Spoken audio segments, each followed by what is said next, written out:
G'day, mate. Good day, mate. It's good to have you back, man. Thank you very much. I missed you, my brother. I missed you. I miss you guys too. Honestly, I know when I was in Australia, I did message you both in our group chat saying that I miss you both, and I genuinely did miss you. It's been good to Yeah, see you looked like you were missing us. You were having way too much fun. Oh, well, you know the saying, someone had to do it. Oh, man. Yeah, so, hey, welcome back to the Drive Talk podcast and welcome back to the UK, Mr. Joe Achilles, because he has... How long have you been back? A week now? Yeah, I've been back exactly a week. Yeah. 4 weeks in Australia. Yep. Almost to the hour from the time I left home to the 4 weeks later. Got back. Wow. But yeah, so we're back here at the roastery at Podium Place with our subtle Michelin branding. So now we've got this one is very much a catch up. I guess the first thing we need to say is we're a day late putting this out because our schedules, all three of us, have been so mad. Clearly, Joe's been away for a month. Patrick's been away on a couple of filming assignments. I've been not doing too much really, but no, it's been super difficult to get together. So unfortunately, timing wise, we couldn't get an episode filmed and edited and out on our normal midday at Friday. So it's gone out a day late, but I'm sure you'll forgive us for that. Yeah. It is what it is. I know. I think we've done very well. To be honest, like this year, obviously it's our first year of doing the podcast. What are we, 9 months in or something? Yeah. And it's a lot harder than many of you might think. I think we've talked about it before. You live down near Goodwood. I live up near Silverstone. Patrick lives in London. We're all very busy. We've all got our own schedules and stuff on. We love the podcast. We try to prioritize it where we can, but it's very difficult to get us together. And I think this is the only one that we've just slightly lapsed on our 2 weeks. But yeah, because what we've always said from the get-go is we wanted to do an in-person podcast with the highest production values possible. So really great audio, really great visuals for the video. So it would be easy to jump on a kind of a Zencaster or Zoom call or something, but we just don't want to do that unless we absolutely have to. Yeah. So forgive us for that. But we thought what we do today is a bit of a catch-up, really. It's been a long time since me and Joe have seen each other. There's so many things I want to find out about Australia, because I guess the first thing we're going to start with was you daily vlogged your trip to Australia. How was that experience? Because how many did you do in the end? So 26 daily vlogs, but then I did 3 main videos in there as well. So 29 videos in a row on the channel, like day after, consecutive days. And I know that's the first time you've done that, right? First time I've done it, and I know that you did you do a year? I did 10 weeks. 10 weeks. 10 weeks during lockdown. COVID-19 daily vlog. 10 That's weeks. right. Your COVID-19s. And yeah, I mean, again, I'm not taking anything away from what you did because I couldn't believe it when you did that. But I think I bit off a bit more than I could chew in the sense that I just had underestimated how hard it was going to be because obviously I was on the other side of the world. I wanted to maximize everything I was doing, and I wanted to vlog it. But after about 4 or 5 days, I did think to myself, "Wow, I don't know if I can continue this," because you'd finish a hectically busy day, get back to the hotel at 9-10 o'clock, and obviously all you want to do then is go to bed. But you've then got to edit and do all the other stuff that you're very familiar with, including all the last bits of uploading and the ticking the boxes and the tags and all these things that they might only take a couple of minutes here and a couple of minutes there, and then a thumbnail it takes another. But when it's 1 o'clock in the morning, 2 o'clock in the morning, it's. But I'm so glad now I'm back and I've done it all. I'm so glad, and I'm impressed with what I did and myself. And it's something I can look back on, and I'm hoping that anyone that has watched it, I mean, it's the real Joe. As soon as I got back, Lou said to me, she was just like, "Yeah, you were you. Like that was you." Yeah. There's no. We're both, I think, when we're reviewing cars, we're slightly different. We're a bit more professional, but yeah, the vlogs were a challenge, but they were great. It was a really great way to watch you. But I think whenever you do that, there are certain channels that predicate their channel on daily vlogs. We had Misha on recently. He does a video every day. I guess you got people like Stradman, those types of guys. And when you consume a daily video, you don't really have any comprehension as to what sits behind that video and how much time it's taken to put that together until you have to do it yourself. Yep.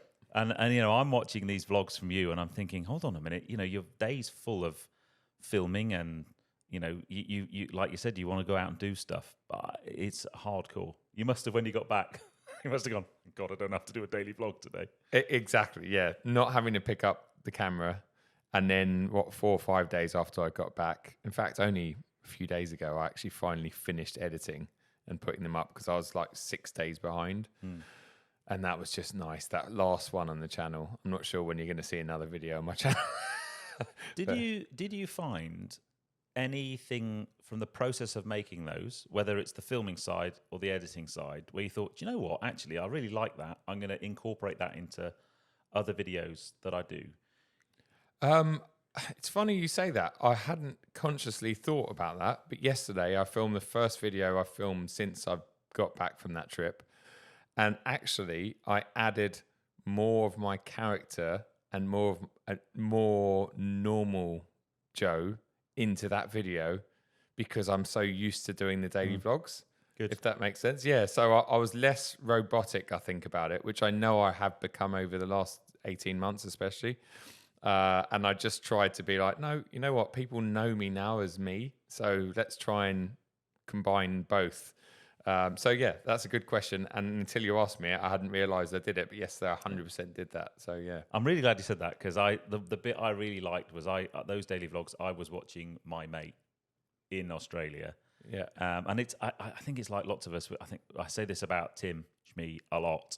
There's Tim and there's Shmee, and they are two different people. And I think, we've all got our on-screen persona, and I think sometimes that's a little bit more energetic and elevated than in, because you need to lift your personality a little bit. Yep. So that in the real world, if you watched us filming, it's over the top. But when it goes on to a video, it's about right. Do you know what I mean? It's a weird thing. If you didn't do that when you were on video, you'd look very flat and very dull and uninteresting. Yep. But no, that's really cool. So what was you had a couple of amazing meets. Those looked incredible. Yeah, well, firstly, massive shout out to BMW Australia, Nick in particular. And in fact, Nick is a huge fan of yours. I know Nick. I messaged you to say that, but he didn't stop going on about you. In fact, too much. I think he knew more. Great. I think he knew more about you than me. I need to plan a trip to Australia because I've never been. I can guarantee that Nick will sort you out with a press car or two. But he's absolute top bloke. And you know what? On top of everything, I actually made a friend out there through him. And I wasn't expecting that. He was lovely to talk to on email and stuff beforehand. And he did so much work to make this trip happen for me. And then I left after a brilliant month away, but I left, with a new friend. And so that was very cool. But the meets were brilliant. Again, honestly, so accommodating. Melbourne, BMW, unbelievably good. And Sydney, BMW Sydney, unreal. Two very different audiences as well. You could tell that they're from, it was almost like they're from different countries in a way. They're very, it's bizarre. People from Sydney are very different to people from Melbourne, but just brilliant, really lovely to go that far. And again, of course, we're both English-speaking channels, so we're going to have audiences in Australia and America and various other places. But when you go that far and you've been on a plane for 25 hours and there's people out there that watch your stuff religiously, it is quite difficult to comprehend. It's in a good way. We both just got massively distracted by the loudest RX-7 that's just gone past. Hold on. Oh, no. You might just pick it up. One of the things that you watching that, the amount of organising and prep you clearly did before you went was a lot. I'm guessing that's the case. You don't just go there because you had stuff on every day. I know you met up with Paul Merrick and did lots of stuff with him, but the meets, there was a lot of background planning to that trip. It wasn't like you just got on a plane and landed and went, what am I going to do today? No, and that's the sort of thing I probably would have done a few years ago. But again, going back to Nick and his team, they planned a lot of stuff for me. I had press cars from start to end. So obviously, what did I have? 5 press cars. So they were like 5 pieces of content and 5 things to live with during that time. And then the meats, and then this and that, and then I kind of just filled up everything I could. So if there was a space, I would fill it with something, whether it was seeing my lovely brother and his partner, or seeing friends or whatever. I even went over to, I think on about the 4th or 5th night, I went over to one of my subscribers' house. Like I went to their in fact, no, he came and picked me up from the hotel, took me back to his house with his family. The most amazing Shaheen, Amy, if you're listening, took me there. And honestly, we had talked for years, but and I felt so welcome. Like I felt like I was part of the family, and that was just so cool. I mean, that is wicked. I just remember I was still quite jet lagged at that point, and I was like, "Is this really happening? Like this is just bizarre." But just things like that. But I could have spent another month out there.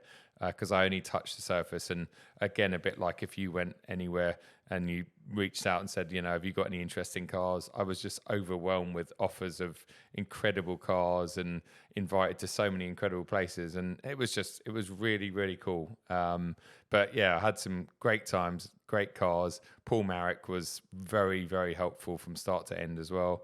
And we did some...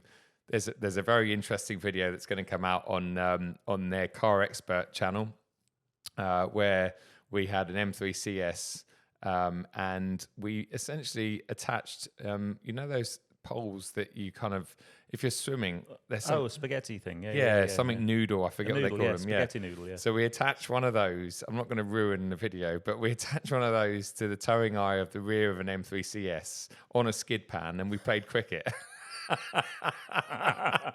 I mean, just things that were just, yeah. So, but we just had, marvelous time. Wow. But yeah, it was really good. I would love to go back out there with you. The dream would be to take the podcast to Australia one day. Yeah. And I know, also Nick was, quite desperate he would love to see the pod out there one day. So let's make it happen. Yeah. The best way we can make it happen is if you're watching this podcast and you haven't subscribed to the YouTube channel, or you're not following us on whatever audio platform, write a review. That's how we get opportunities like that. We need to kind of grow the channel. It's growing great, and we're doing amazing things. But the more followers we have, definitely, the more subscribers we have, the more likely those things will happen.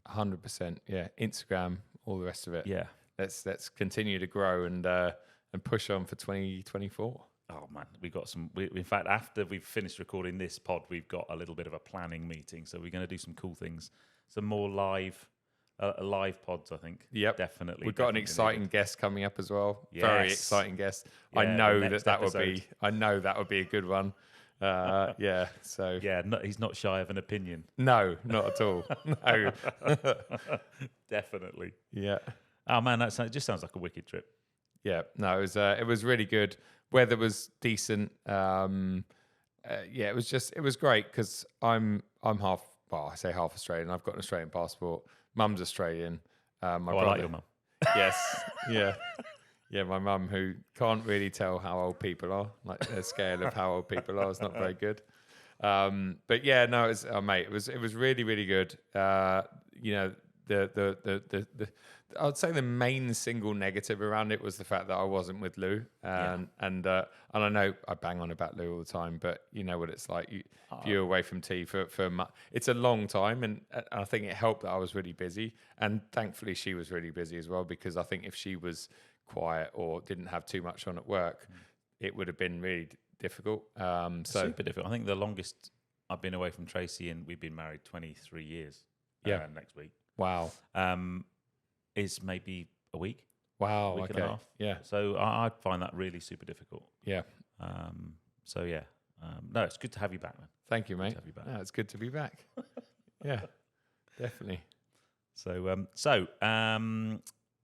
now you're back, you can look forward to Christmas. Yes, I can. Wait, what's this? No, I there's mean- nothing. Oh. Don't get. We apart from the fact we got a party next week. Which Oh, will be good. yes. Yeah. Where we're going to be filming a podcast at the party. In fact, I'm not going to give any spoilers because we've got a really cool podcast venue next week. That's gonna. I mean, don't get me wrong. The Podium place is amazing. It's convenient. It's great. Good coffee. But this is like a bit of another level, really, isn't it? It's it's going to be a one-off, and it's very special. It's a good backdrop. Yes, Hopefully. yeah. But yeah, no. So while you've been away, we've been busy. Yep. Pat's been busy. I think we mentioned on a podcast. Me and Pat did some filming for Michelin around hydrogen. So that was super busy. And then ever since then, I haven't seen Pat because he's been off filming all the way. He's like busy typing away and making sure the cameras are running. But he's been all over the place, France and Pat's the busiest man I know, I think, and that's saying something. I know. Making films for other people. Yes. Basically. Yeah, making us all look good. I know. Pat spends his life making people look good. This is good. He makes us look good. That's okay. Very true. Yeah. But yeah, no. So I've been. It's one of those things. I don't know whether maybe it's towards the end of the year. All the press teams I work with just seem to suddenly have ramped up their activities. I don't know whether they're trying to spend budget before the end of the year. I've got three events all in the same week, and I'd already agreed to one. So Wow. you're just trying to fit things in, and it just gets a bit bonkers. Yeah. Yeah. I'm not. I haven't. I know in the past, usually December is like a bit of a panic month for a lot of brands and manufacturers, but I'm pretty quiet on that front. But I'm really glad. I'm looking forward to not having too much on through December and just recharging for for next year. Yeah, that's my first 2 weeks of January. I got a nice holiday. So. Oh yes, yeah, you I'm have. off to Barbados. But I wanted to talk to you. So I had an M3 touring press car a couple of weeks ago. Oh yes, you did too. And I'm mega jealous, mate, because what a car. They're just unbelievable things. It is cool, isn't it? Yours was a proper stealth-mobile as well. It was black on black on black on black. Murdered out spec, yeah. But I've got a car this week that's parked out, so you might be able to see it over my shoulder. It's parked literally just behind me. And it's like way less than half the price. Yep. And it's not half the car. No. So I'm in a Skoda Octavia VRS this week. I haven't done the video review yet. I'm filming it probably next Monday. You've driven the saloon version. Yeah, so identical spec almost, but gold and saloon. But yeah, loved it. But what's great about it is we've had lots of conversations about the price of modern day cars. And we're going to talk a bit about the second half of this podcast. We're going to select our 3 cars. We've each selected 3 cars under 10,000 quid. Yep. But the great thing about Skoda VRS, and sadly it's not under 10,000 quid, but it's not silly money. Nope. £38,000, and that's got nearly 2 grand's worth of options on it. So from 36 grand, it's a lot of car for 36 grand. It is when you look at what everything else costs today. I mean, it's for a brand. We're talking brand new here. That is brand new, list price. It's and even the color. What is the technical color? I knew you were going to say that. It's green. Oh, green. Okay. It's really deep, and it's actually only when the sun shines. It's deep metallic green. It's like a oak green metallic from Porsche. It's that kind of color. It's beautiful, beautiful color. Yeah. It's stunning. You'll probably find I think it's British green metallic. I think British green, something like that. probably the same as oak green. I mean, it is the same group. Probably their same paint.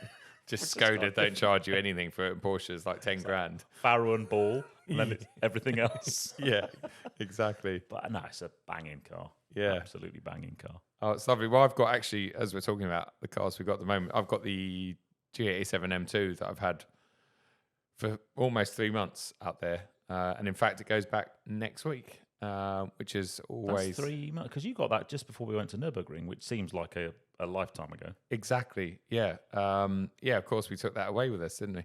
And I'll be sad to see it go, but I was just talking to you off camera about it earlier on. Long-termers are great. They're a blessing and what's it? Blessing in disguise. Blessing in disguise. Blessing and a curse. Thanks, Pat. Thanks, Cheers, Pat. Yeah, cheers. Pat's back in the room. And in the sense that they're great. You can use them for everything. You don't need to worry about, putting miles on them because whatever. And that's what they're there for. But then that means that you sacrifice your own cars. The M3 Touring hadn't been used for ages. And also, it's really difficult because you get one. And I know when that was about to be delivered, I was like, right, I'm going to shoot this. I'm going to film that and that and that and that. And actually, in reality, okay, I filmed the collection video. We made good use of it on our trip in Germany. Yeah. And between us, well, you filmed 2 videos on it. Yeah. I filmed 1 video on it. So actually, it has had good use. And I've done lots on socials and stuff. But then I'm going to do a sort of end of term video next week. But then, I don't know, you compare that to, you know, is that enough content for BMW to be happy? I think it is, because it's a very focused audience. There's a lot of eyes on there. And also, when you look at other long-termers, Evo magazine, one of my favourite mags to read, they'll do a little write-up in the back of the magazine, every couple of weeks about their long-termer. So, do you know what I mean? It's not like... Yeah, and I think the longer you have a car, for me, you learn foibles about the car that don't present themselves straight away. Yeah. So, your end of long-term video that you'll shoot next week, you may not have made a number of videos during that 3 months, but that last video will be full of all the experience that you've gained in that, and that's really important. Yeah, it is. As someone who's looking at buying and owning one, yeah, and like we've talked about many times, I think sometimes a car doesn't get under your skin in the first few days or first week. Yeah. Sometimes it does. Sometimes it gets under there very quickly, but then living with it, it fades away, or vice versa. And I think you learn a lot of stuff living with a car, and it's a very good. I don't know, people will go, oh, well, 3 months isn't a long time. You try owning a car for 10 years. Well, that's not... Yeah. I don't know who that was, by the way, that accent. But but I'll give you an example. So, shock and awe coming up. We've got the Defender 90 long-termer. I think Yes. I've had that for 4 months, I think. Yeah. Have you still got that? Yeah. Yeah, that's... I read... yeah, that suits you, that car. Yeah, but I don't think we would now have one, having had it for 4 months. Oh... Tell me more. And the reason is it's only got 2 doors. And even though getting in the back, you've got in the back. Yep. Once you're in the back, there's loads of space. But the process of getting in the back of the car is a faff. You pull the seat forward, then you've got the electric motor that takes forever. And not that we have people in the back very often, but it's just that there's little things like that initially you think that's not a problem, but when you've done it 3 or 4 times and it's been a long time, they start to be like, yes. It's not the boot space that's the problem, but and then the biggest challenge I've got with that car is the price of it. They're so expensive. Yeah, but it's those little things, the annoyances that you would at first glance go, oh, it's all right, no, I'll live with that. Yeah. But then actually, when you do live with it, you go, actually, no, that would drive me crazy. Yeah, exactly. And it might be, I mean, one of the things, so in the M3, I think the one thing that I don't think I could have an M3 is that there's no place for me to put my left foot. Because I've got really long legs. I found that my left foot was quite claustrophobic because there's a footrest. Yep. And it wasn't far enough away from my body.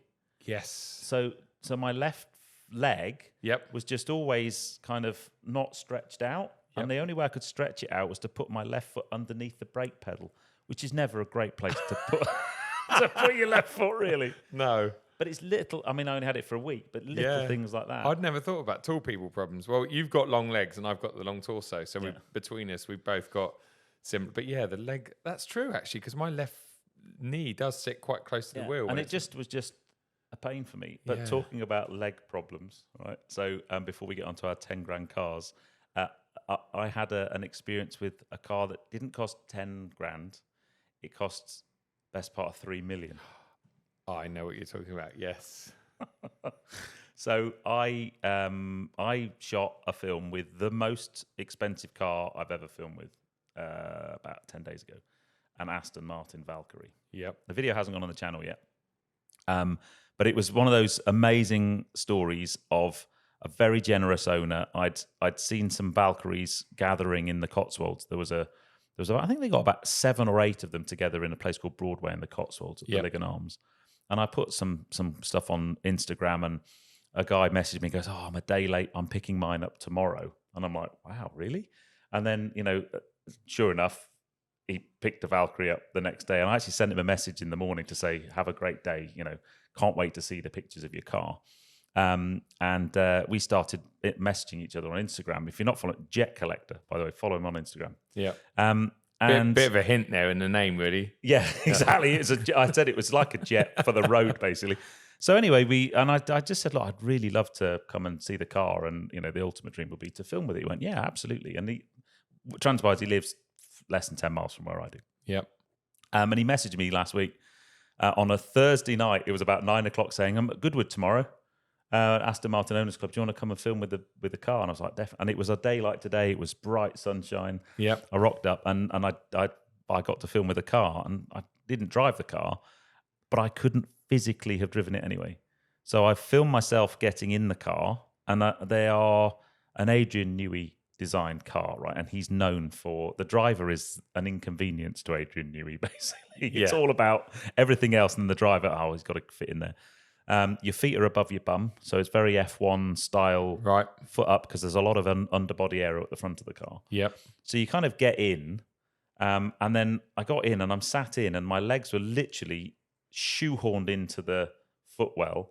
My feet, I've got size 10 feet, couldn't move. Yeah. I could just about feel where the brake and the throttle were, but I wouldn't be able to move my feet at all. And I'm sat in, and then I had to put the steering wheel on, and I'm like, I'll never be able to drive an Aston Martin Valkyrie. Because I physically can't. Wow. And there's don't take this. There's no way you would. No. Because the other thing is I'm quite short in the torso. My head was on the roof basically. Yeah. Well, I saw the picture of you, and you, even though you're putting on a brave face, you look very uncomfortable. And then I sat in the drive, and then the other, they're so noisy. So you wear noise cancelling headphones and an intercom system, just like an aeroplane. Amazing car. I've never the theatre to. That car has more theatre than any other car I've been in. Yeah. It's like a 3-stage process to start the car.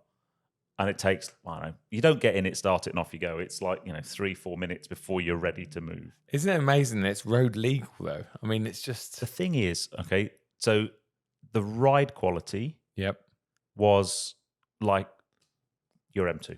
Yep. Unbelievable. I don't understand. I guess it's got a lot to do with how light it is, but... it doesn't have variable ride height. That's it. The ride height's set. And the quality of the ride was just unbelievable. Wow. But yeah, it's even on a British road. And yet it's that low to obviously maximise that you got these gravity massive Venturis and all the kind of underbody area. It was phenomenal car on the road. Wow. He's the owner's a proper legend because he's driving the wheels off it. Brilliant. He took his lad to football practice. Rocking up in a Valkyrie. Can you imagine that? We went for a drive, and I've never had so much attention. Yeah, just driving around. It literally stops the traffic. It was an amazing car. Yeah, absolutely amazing car.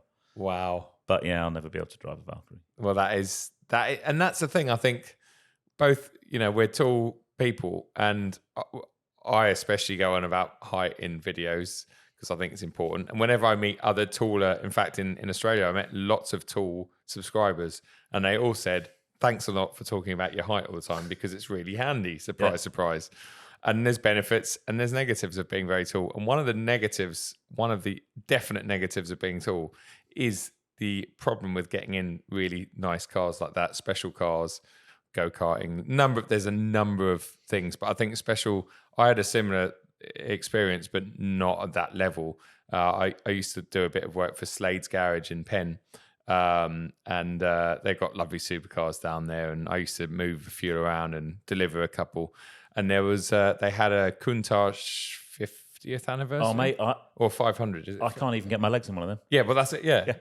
My feet. I mean, even if I chopped my toes off, my feet wouldn't fit in the foot. I mean, honestly, the footwell was like that. Yeah. It's like, what are you meant to...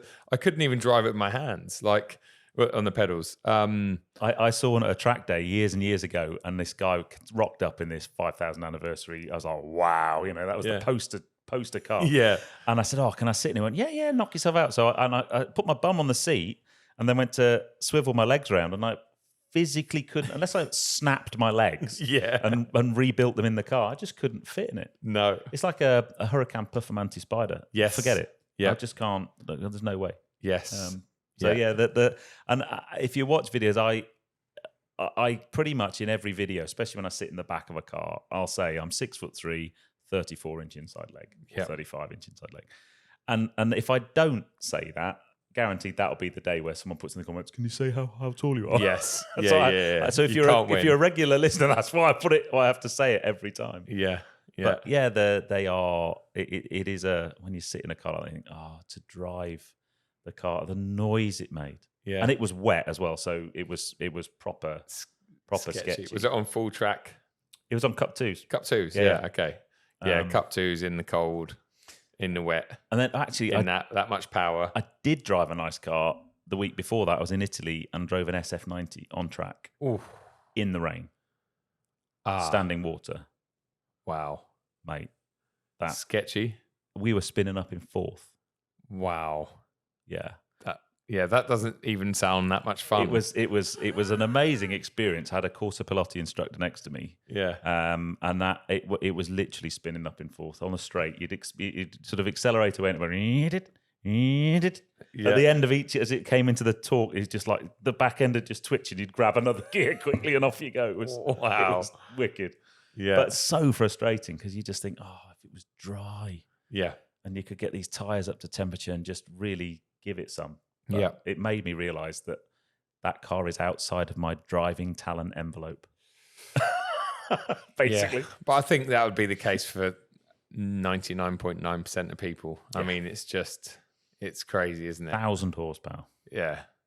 I mean, you'd need your own track. You'd need somewhere like Ascari for a month in the summer to get anywhere close to even your own levels, because I think you'd be afraid to try and get it to your levels for the first few weeks, I reckon, of driving that on track. But you'd also need someone next to you like Darren Turner or someone that knows the car inside out and is able to actually show you what the car's capable of so that you could jump in and go, okay, well, I'll try. It was like, because we'd driven the GT3 RS not that many weeks before. Yep.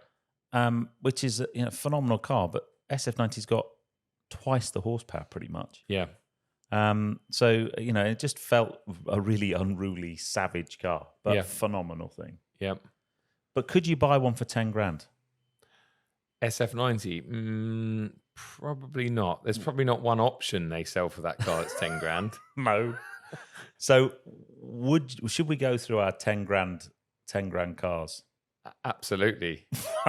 Oh no! So there's some history here. If you're just tuning in for the first time, we've done this a couple of times before, where we've set ourselves a challenge to find cars. Yep. What was the first one we did? I can't remember what the criteria for the first one. Was it the 100, 50, and 30 grand? Yes. Yeah. Yeah, that's right. That one. I lost badly. Yeah, your choices were interesting, I would say.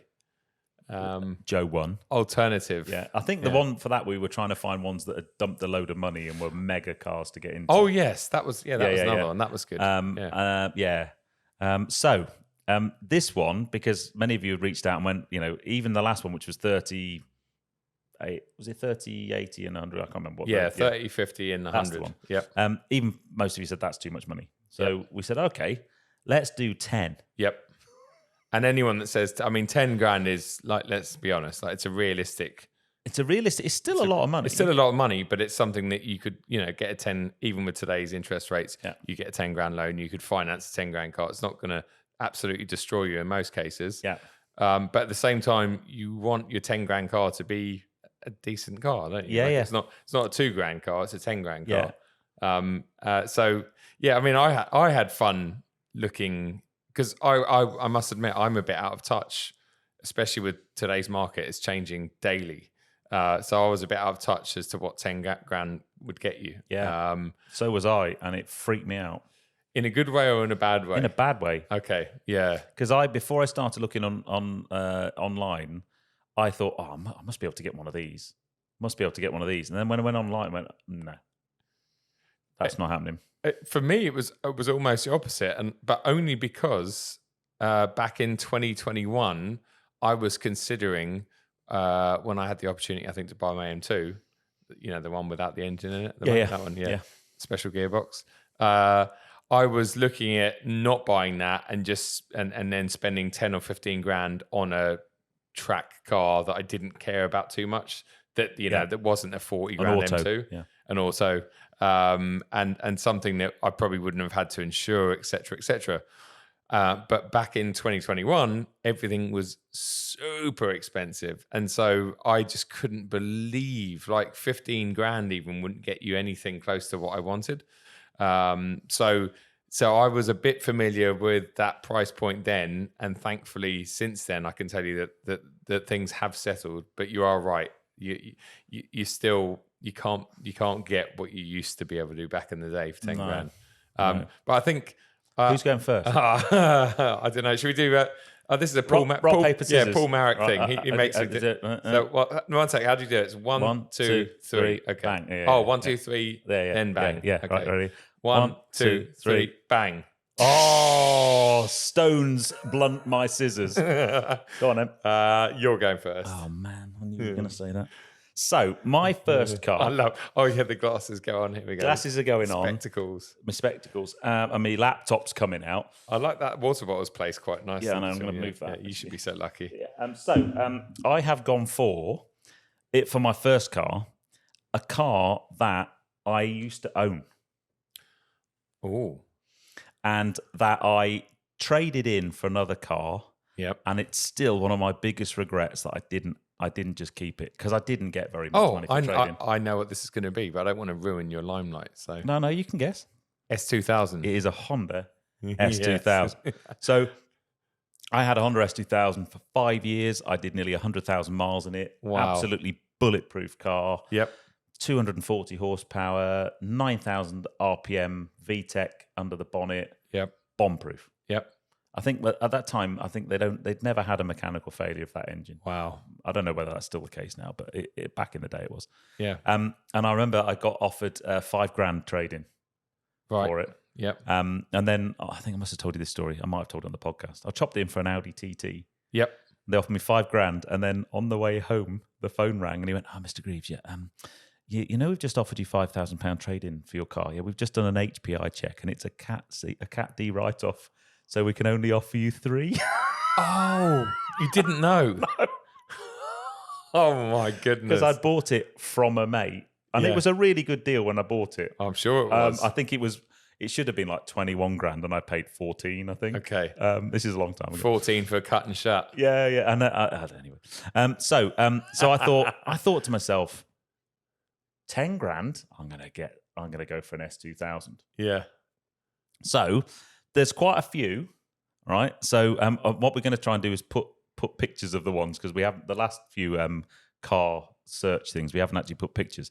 So this one is on Auto Trader, and it is £8,600. So it's actually under budget. It's a 2002. Now, ideally, with my S2, you want a 2004 onwards, because there was a big update at 2004. Okay.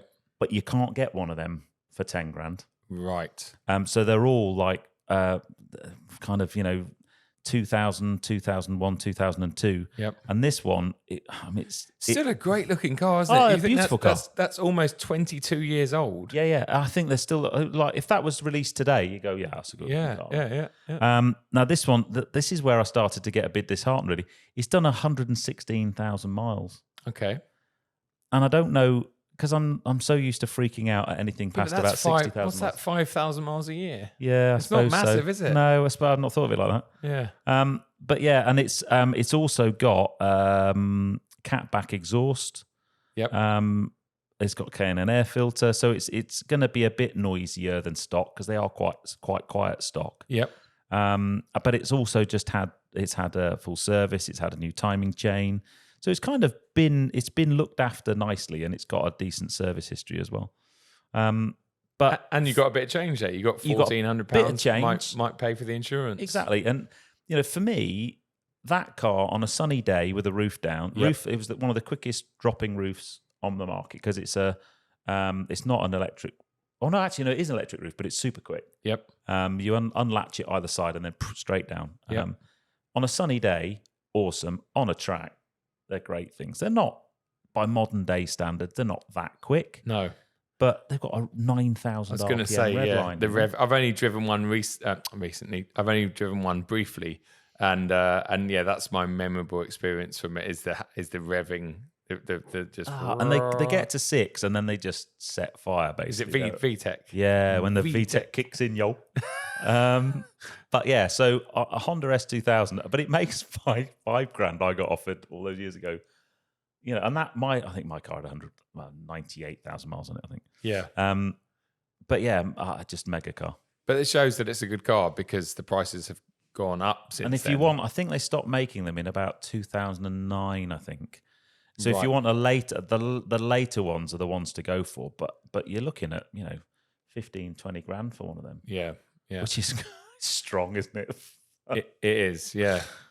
But that I mean, I know that Honda have got the Civic, but at that time they had the Civic Type R, yep, the Integra, the S2000. They had all these really cool cars. Yeah. And then somebody had a personality bypass at Honda and just stopped making cool cars. Yeah. Yeah. I know they kept the Civic, but all the other cool stuff they had have a Honda Jazz or what were the other boring cars they made? I don't know. Well, Prelude? When was the Prelude? That was around that sort of era as well, wasn't it? Although the Prelude was meant to be pretty Accord. good. Oh, the Accord, yes. Yeah. But Honda S2000, for me, is still one of the best roadsters ever made. Yeah.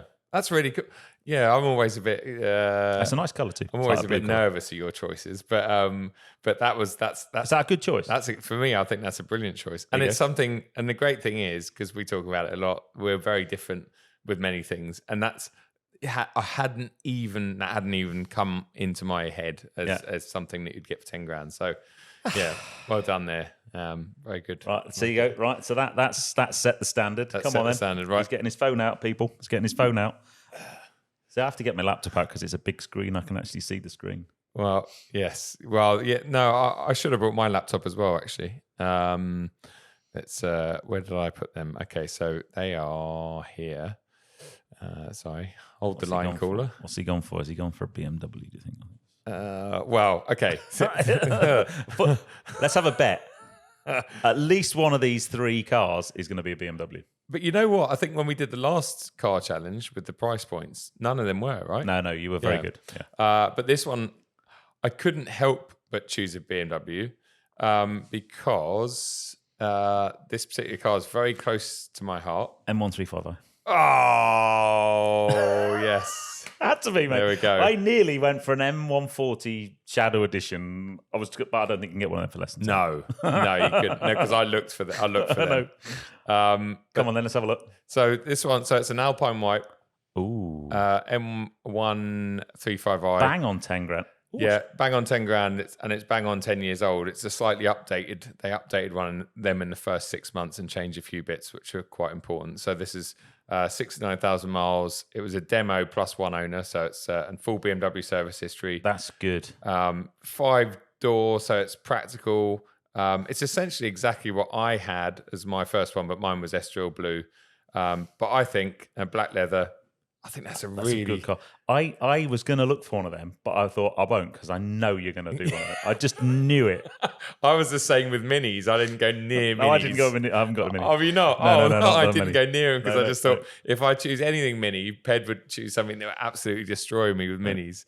That's a nice car. What year is that? 2013. So that's exactly 10 years. Apparently really good bodywork, immaculate interior. I think it's really, really nice. And for 10 grand, you can't argue with it. Manual or? Auto. So ZF 8-speed, one of the first mainstream cars to have the brilliant ZF 8-speed. 320 horsepower, pocket rocket, still to this day. So yeah, that's a cool little car. And I think for 10 grand, you can't argue with that. Yes, they were only 30 when they were new, but I think that's a bit of a bargain. That's, and actually for a younger driver, that's probably a good way into rear wheel drive, driver's car.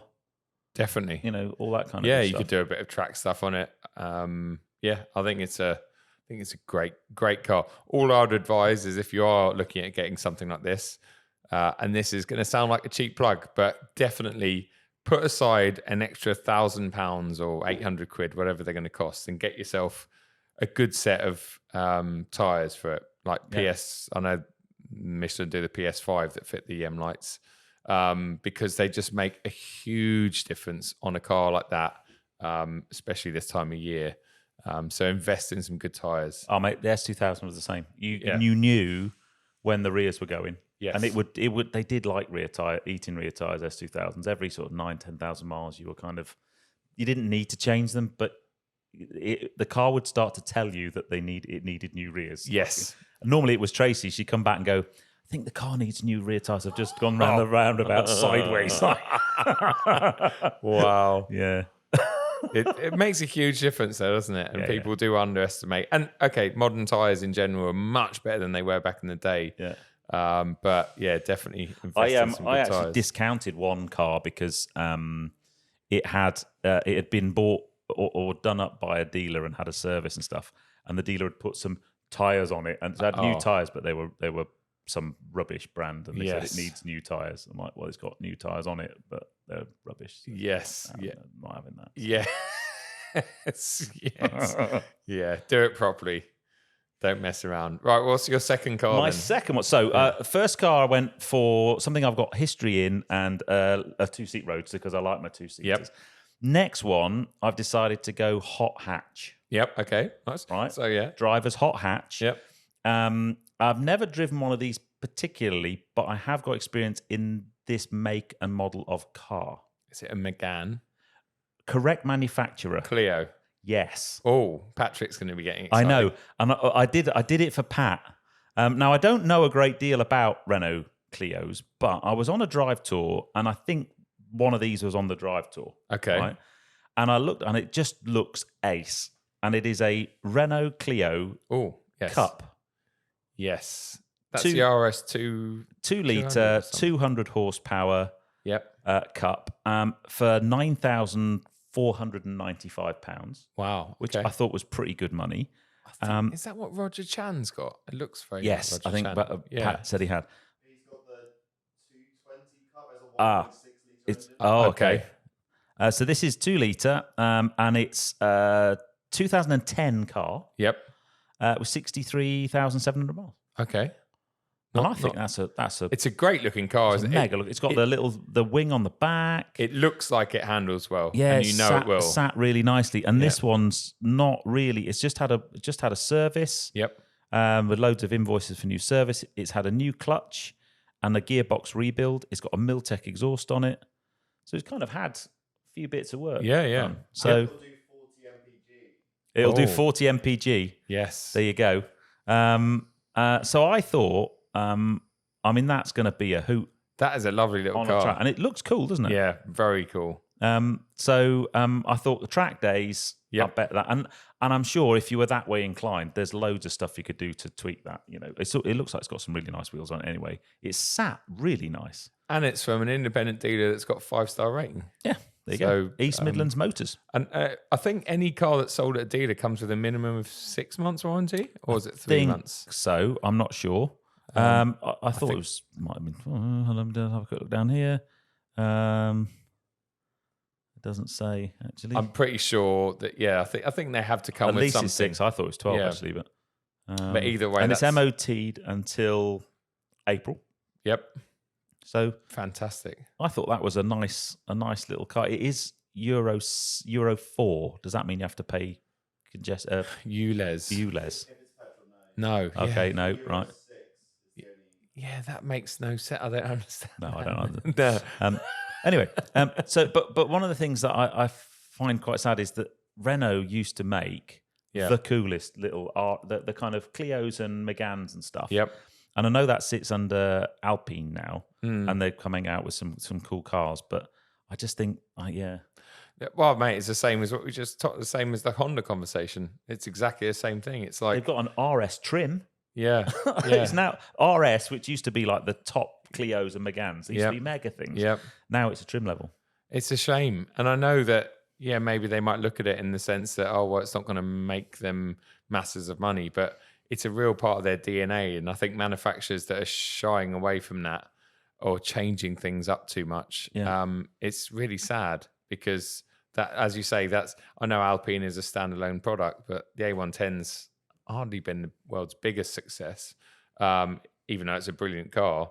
And I just think Renault and small hot hatches have always been an exciting prospect or a proposition for the likes of us. And I raced a Clio 182, and they're just such good fun. They are such good fun. Yeah. So do you approve? Do you have a racing license? I do. Have I told you that? And what about any like sort of expert driving? Oh, advanced driving. Yeah, advanced driving. Master's distinction level. Oh, okay. Yeah, yes. with the IAM. Yeah. Road Smart. Yeah. No, have I not? I mentioned that to you before. I don't know. I just haven't seen your. Do you want to see my license? I haven't seen your windscreen lately, so I think they're two really, really awesome choices so far. I've saved my best till last. Have you? Yeah. Oh, okay. Well, maybe I should do that as well. Okay. Well, no. I'm quite proud of my last one. Oh no. Yeah. That's either going to be really good or it's going to be a disappointment. So let's see. As you can see, people, while Joe scrolls through his phone to try and find his, I've worked hard at this one because I've been beaten badly the last two challenges. Yeah. Come on then. Okay. So my next car, again, it's I wouldn't say it's a very me car. Like if I Tesla. Oh, no, not quite that bad. But if I turned up in one today, you'd be like, oh? Even if it was a press car, you'd be like, I wasn't expecting that. Right. But it's a very Lou car.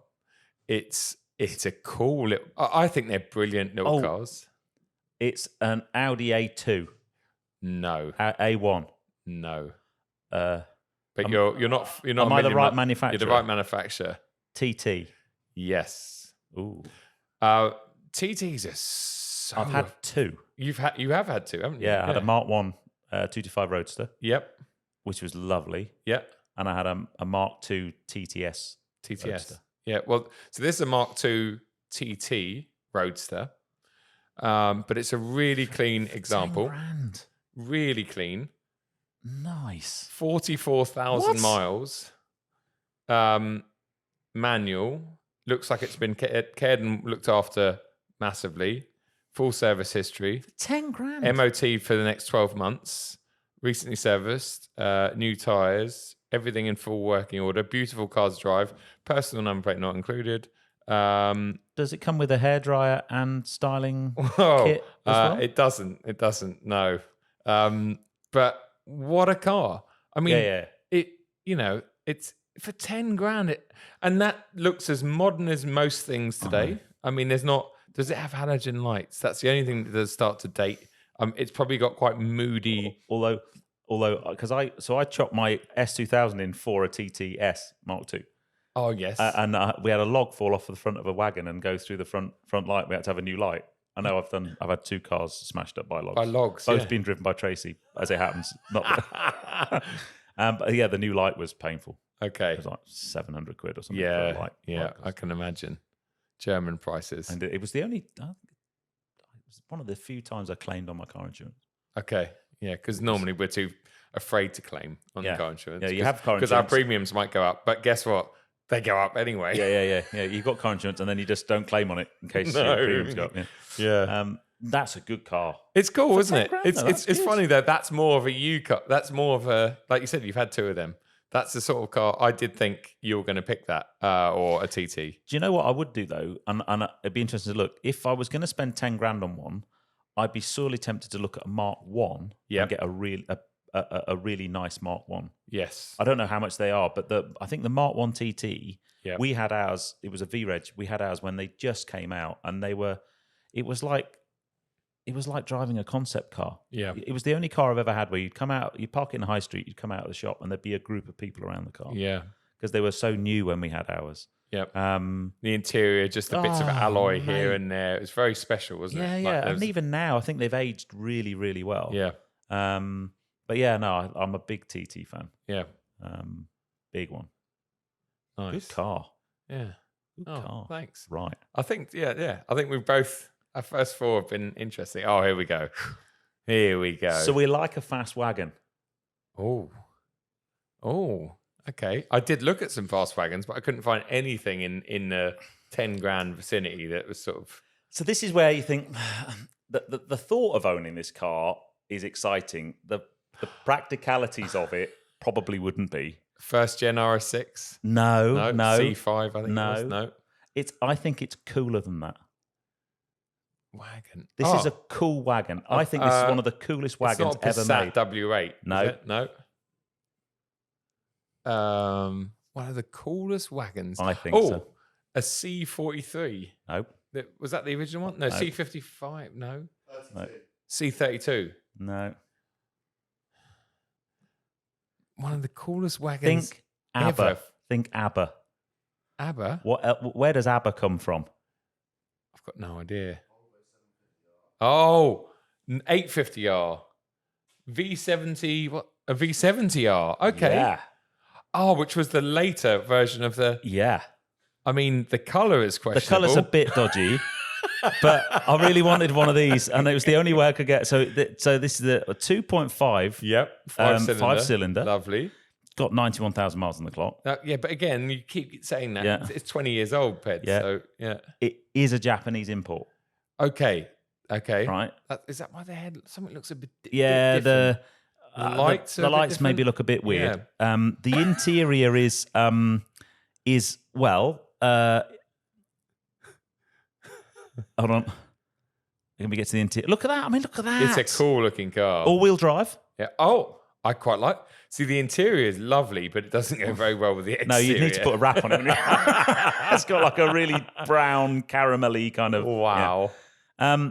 But yeah, And what's that? 10 grand? that is bang on 10 Bang on grand. 10 Yeah.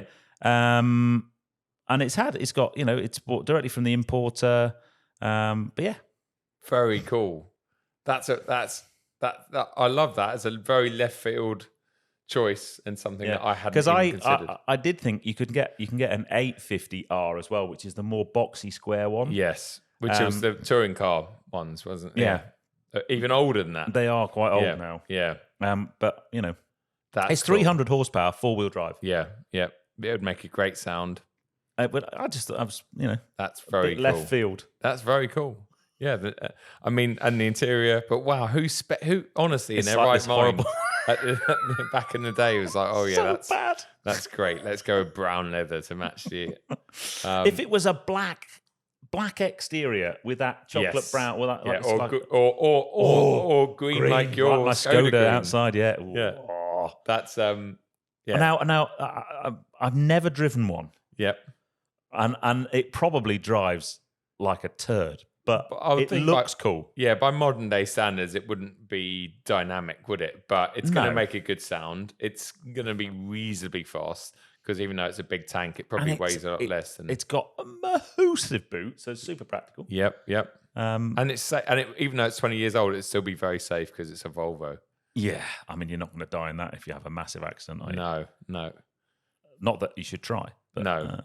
but yeah, there you go. That's... Very cool.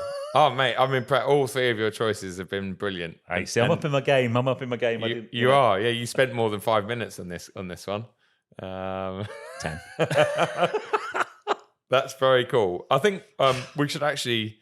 I know I haven't given my last one yet, but I think we should, like you guys and girls, vote in, or let us know. Don't vote. Just let us know which one you would have out of the six. Yeah. Because So, well, my next one, my final one rather, is it's weird. I'm picking cars that you've owned. Oh, And no. I did think this when I was doing it last night. I thought, I know Ped's going to go with the same ones. But, I mean, not Have direct. I owned one of these? Yes, but not like the last one, the TT. You hadn't owned That one. that mod. But I have owned this model. Yes. The Mini. No. No. I steered clear of Mini because in Audi my head. S4. No. Did look at them, but just too. Yeah. Yeah, a bit too much. Yeah. Celica? No. No. Far more recent. Oh. Throw me a boat. What? Throw me a bone. Oh, no. Mini. Well, let's just say I haven't investigated how big the interior is Oh. of the cabin. A Boxster Yes. for 10 grand. Well, so obviously it's not very recent GTS like your lovely one, but it is something that stood out quite a lot to me. And so it's the original Boxster, the Mark 1, but the facelifted version, 2004. So it was actually right at the end because the Mark 2 came out in 2005. So it's one of the last ones. Wow. So it's got a 2.7 motor in it, which is the one they carried over into the Mark 2. Yeah. It's a So base it's just Boxster. a Boxster, not because the S then was a 3.2, wasn't it? Exactly. Yeah. Full Porsche service history. Really? One owner from What? new, immaculate condition. 10 grand. I mean, mate, honestly, black on black. Stop it. It's a lovely little car.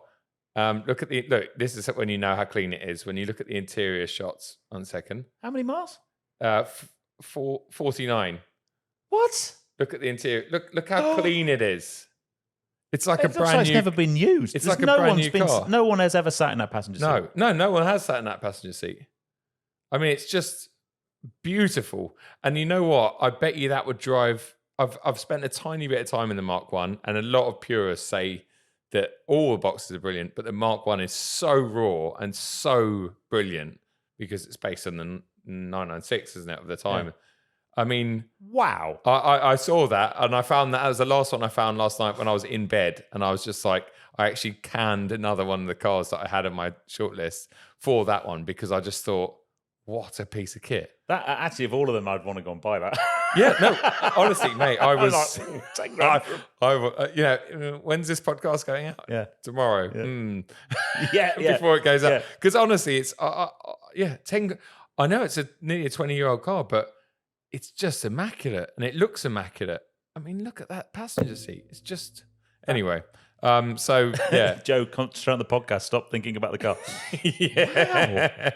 Wow. So yeah, there you go. For 10 grand. 10 grand. What a car.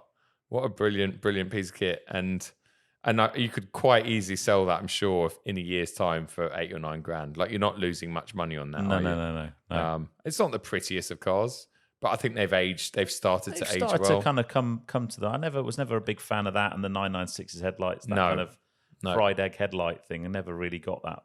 And this has got the tiny non-option wheels, which actually, in reality, probably the best ride, right? Yeah, give you a good ride quality. Put some decent tyres on there because those tyres look a bit moody. A bit moody. A bit moody. But yeah, there you go. So that's... wow. Yeah.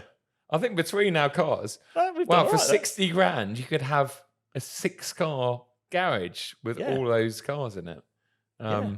Pat, which one would you go for without seeing all of them? Right, well then you win this one. What's really scary, right? So you're in the M2. Yeah. So for less money than that car cost, you could have all 6 of them. You could easily, and 17 grand to spare. No, 18, 19 grand. Well, it's 77 grand that one. Oh mate. It was 77 grand. They've started depreciating quite badly already, the M2. So yeah. I mean that is bonkers though, right? It's crazy. Yeah. And I think that we won't get onto the environmental impact of those because they've all done their dues, right? They have. So, they're all if yeah.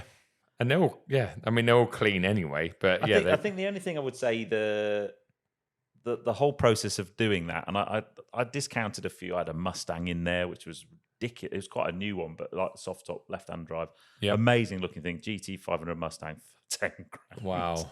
But you look at them, and I think the thing I would struggle with being the kind of is the wear on the seats. They're old cars, right? They've done. If a car's done 100,000 miles, it's been sat in.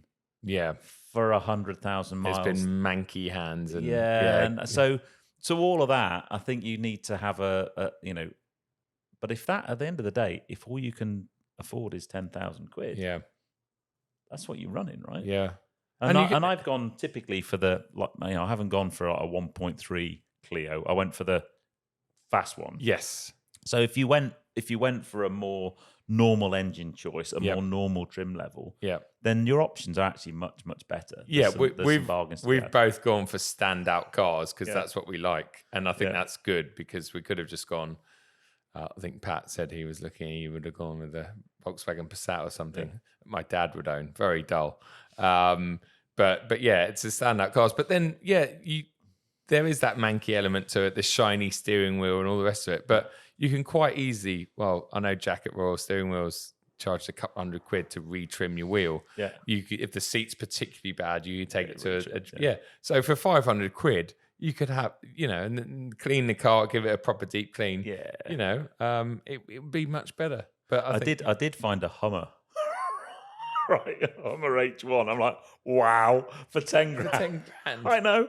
And it was amazing. Look through the pictures, and then there's a picture of the boot opener. There's these two massive LPG tanks in the back of the boot. So there was no boot at all because it had been LPG converted. Yeah. And I'm like, I thought you were going to say there's two massive bodies in there. yeah, exactly. Oh, we're keeping you awake, mate. I think the jet lag's just suddenly hit me. I tell you what has it is The coffees have worn off. the clock. The That's an hour. Wow. Okay. Nice. Wow. Oh, well, that was fun. I enjoy those games. Yeah. The not knowing factor. So what? So the next thing in the what's at the next car finding game that you want me and Joe to play? Yes. Because I think I quite enjoy those. It's We could either go down further or up. down £5,000. £5,000 would be a good one. Should we do £5,000 next? Yeah, I think we should target £5,000. What shitbox can you get for £5,000? I tell you what, it could be. Why don't you do £5,000 track car? Yep. So as in No, £5,000 tour car, as in Petra Tours, or or you take it on a tour, and therefore it's got to be able to keep up. Yeah. And go on track. Yeah, £5,000 car that won't embarrass you in a track day or Okay. Yeah. That sounds like a good challenge. Just buy Pat's one out there. What would you sell that for, Pat? Yeah, £5,000. Yeah, £5,000. Oh, Yeah. I haven't got my swimming trunks with me. You need swimming trunks and flippers though. Oh yes. It's got a slight water ingress problem. Oh yes. Yeah. Anyway, Nice. that's the end. Yeah. Wow. Again, massive thanks to Michelin for their continued support. Thanks to all the guys here at Podium Place for allowing us to steal the roastery for the day. Yep. I'm really going to get a coffee. I think we should. Yeah, definitely. Anyway, see you on the next episode. Don't forget, hit that subscribe button, please, if you're watching on YouTube. Give us a rating if you're listening on an audio platform, and follow us on Instagram. Yes. Anything else? That's about it, really. That's about it. Yeah. Yeah. Cool. See you soon. Bye.